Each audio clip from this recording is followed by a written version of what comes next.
Good morning, everybody. Welcome to our service this Sunday, the 8th of June. Nice to be with you again. Thank you for the privilege and allowing me into your homes. I really appreciate it.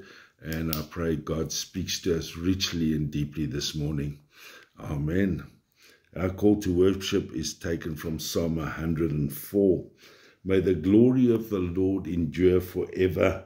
May the Lord rejoice in his works. He looks at the earth and it trembles, who touches the mountains and they smoke. Praise the Lord, O my soul. Praise the Lord. Amen. Let us pray. Father God, we gather in your house this morning to worship you, to honor you, to glorify you, the King of Kings, Lord of Lords, creator of heaven and earth.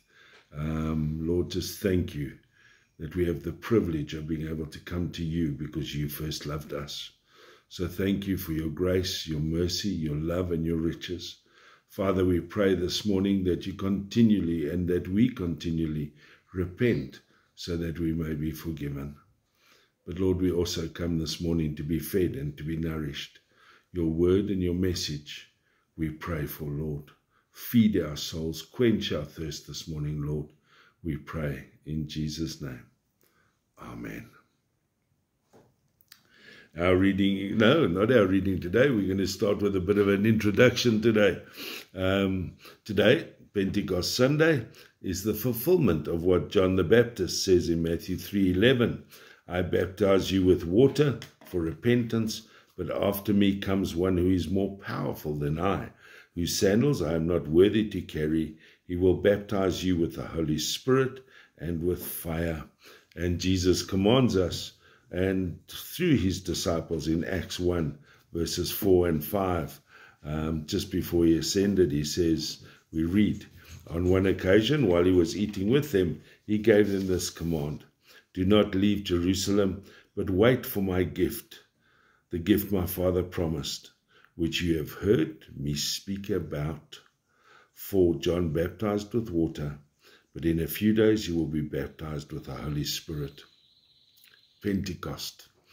Pentecost literally means 50 days after the Passover, and it covers the 40 days of Jesus revealing himself after resurrecting, showing his risen self to the world, and 10 days of patient waiting in Jerusalem for the disciples.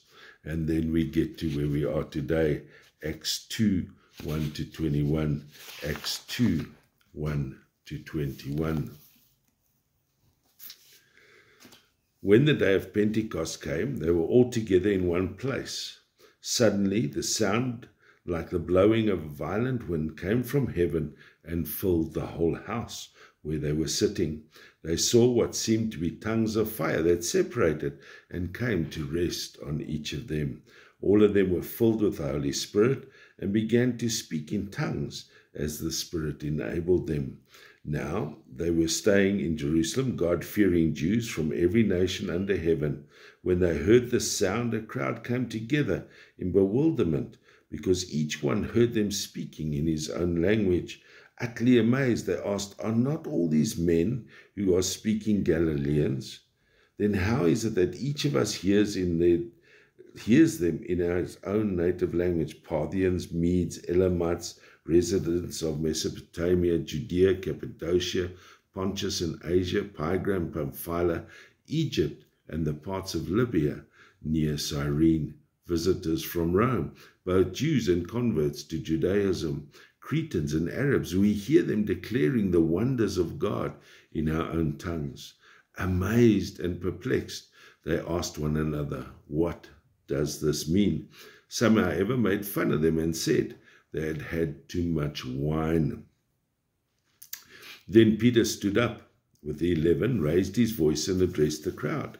Fellow Jews and all of you who live in Jerusalem, let me explain this to you. Listen carefully to what I say. These men are not drunk, as you suppose. It's only 9 in the morning. No, this is what was spoken by the prophet Joel. In the last day, God says, I will pour out my spirit on all people. Your sons and daughters will prophesy. Your young men will see visions. Your old men will dream dreams. even on my servants, both men and women. I will pour out my Spirit in those days, and they will prophesy. I will show wonders in the heavens above and signs on the earth below, blood and fire and billows of smoke. The sun will be turned to darkness and the moon to blood before the coming of the great and glorious day of the Lord, and everyone who calls on the name of the Lord will be saved. Just that far this morning, and we ask that God bless that reading to us. Before we get to the baptism of fire, the coming of the Holy Spirit, let's step back briefly and just look at John the Baptist's baptism in water. Remembering that even Jesus was baptized in water by John the Baptist. And if Jesus was baptized, then surely it comes with some importance. In fact, in Matthew 28, 19 to 20, Jesus commands us to go and make disciples of all nations, baptizing them in the name of the Father and of the Son and of the Holy Spirit, and teaching them to obey everything I have commanded you. And surely I am with you always to the very end of the age. When we celebrate baptism in church, it represents the cleansing from our human sinful nation. It signifies a repentance. It's often called, water is often referred to as the repentance, a baptism of repentance. And it's a moving away from our old life and an accepting of a new way of life. That's why when we celebrate baptism, we are all challenged and called to remember our baptism, and for some later, our confirmations, and the necessary promises we make before God, and then to repent and to restore our relationship. It symbolizes a confession of faith in Christ. It affirms that I believe in Jesus and that through his life, his death and resurrection, he has cleansed my soul from sin, that I may have new life. And that now, because of my baptism, I walk with Jesus in obedience with him and in faith. Then we get to the baptism of fire. The next step, if you like, I don't know if it's really a step, but it's the next step in our faith or on our faith journey. It represents not only do we believe in God through Jesus, not only have we confessed that Jesus is the Lord of our lives, but that we now open our hearts to his Holy Spirit, allowing God in the power of the Holy Spirit to work in and through our lives. It simply means we surrender our lives to God. We are, in inverted commas, acknowledging that our lives are no longer ours, but God's. I mean, we can look at it different ways. Some see Pentecost purely as a sign that the Holy Spirit was sent from heaven, done and dusted. Others believe the Holy Spirit energizes, emboldens us for service, and is a cleanser of our souls. Others refer and see the coming of the Holy Spirit as in a judicial sense. Remember Jesus referred to the Holy Spirit as an advocate. An advocate equals law in our minds. But for me it's all kind of confusing, because the Holy Spirit is so much more and offers us so much more.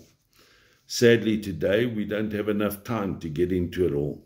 But I challenge us all to take time to explore the Holy Spirit, what the Holy Spirit means to us and what he is doing in our lives day by day. One writer says this about our passage. He says, what we glean from the Pentecost experience in Acts 2 is that we ought to be enthusiastic about Jesus, that we might even run the risk of being accused of drunkenness. We need to be so excited about our faith that we find it hard to do and sit still passively. The Holy Spirit, he says, will encourage us to speak about Jesus.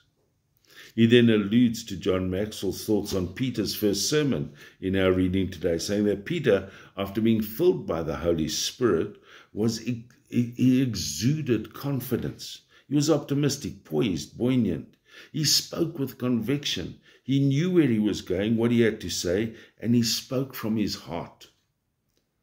Peter, he says, was connecting with his audience. What he had to say resonated with him, because this is the thing. All of these things speak to a heart matter, not a head matter.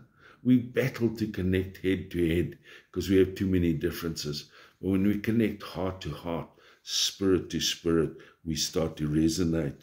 He says he spoke, Peter spoke with passion and compassion. He exuded warmth, love, and he gave practical answers to all their needs. Furthermore, just as we sing, there's power in the blood of Jesus, there's also power in the Holy Spirit. And there are also spiritual benefits that come with a Pentecostal Holy Spirit. God uses the Holy Spirit, the Pentecostal experience, to sustain us, to guide us, to lead us, and to strengthen us as believers. Sadly, though, as I said earlier, we only get one shot at this annually on Pentecost Sunday. But there's so much more. We've been blessed over the last couple of weeks to have been exploring the Pentecostal gift, the Holy Spirit, in our Bible studies. And even there, we've only started to skim the surface. We've pushed back. You know, we have this thing of how much we allow the Holy Spirit in. So I want to encourage us, there's so much more. To take time, be quiet, be still, to learn and grow in the presence of the Holy Spirit. Apply Psalm 46 verse 10. Be still and know. With that being said, let me add there are various signs in our spiritual journey that indicate we are being and are filled with the Holy Spirit. And that is the manifestation of the fruit of the Spirit in our lives. Paul puts it this way. He says, the fruit of the Spirit is love, joy, peace, patience, forbearance, if you like, kindness, goodness, faithfulness, gentleness, and self-control.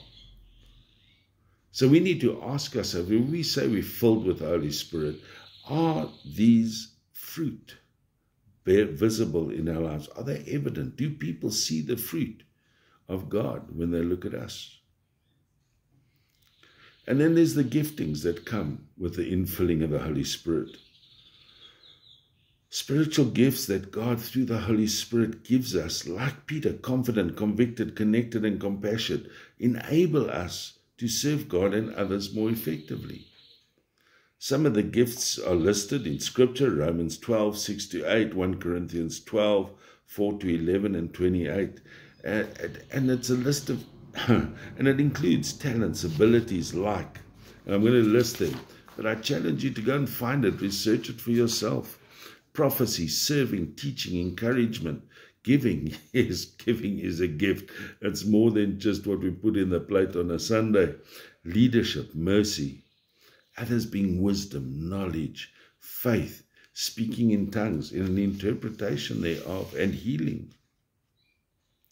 Like I said, we could spend a week of Sundays on the topic, but I challenge us all, as Jesus says, to wait for the gift my Father promised, which you heard Jesus speak about. Wait, wait. I challenge us all to wait and to ask. Because in conclusion, for you and I today, Jesus makes this promise in John 14, 15-17, saying that if you love me, keep my commands, and I will ask the Father, and he will give you another advocate to help you and be with you forever, the Spirit of truth.